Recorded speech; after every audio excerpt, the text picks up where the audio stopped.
Okay, நாம் அடுத்து குழந்தை பிறந்த இடைப்பட்ட நேரத்தை பார்க்க இருக்கிறோம்.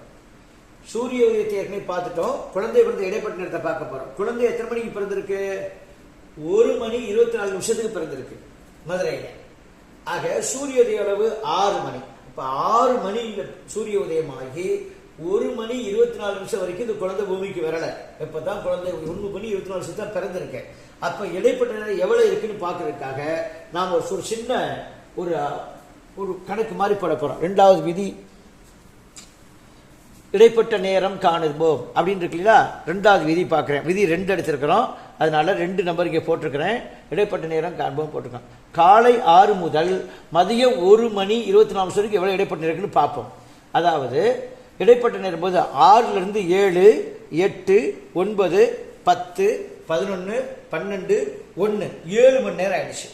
சூரிய உதயமாகி 7 மணி நேரம் கழிச்சு 1 மணி வருது.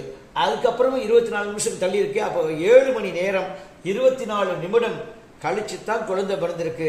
இதுதான் இடைப்பட்ட நேரம். இடைப்பட்ட நேரம்னா என்னது? சூரிய உதயத்துக்கும் குழந்தை பிறந்ததுக்குள்ள காலத்தை தான் நம்ம இடைப்பட்ட நேரம்னு சொல்றோம். எனவே 7:24 நிமிடம் எழுதியிருக்கேன்.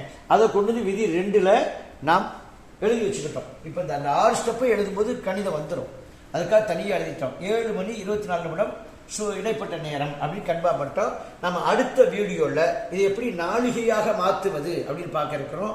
எனவே இந்த வீடியோவில் இதோட முடிச்சுக்கிறோம். நன்றி, வணக்கம்.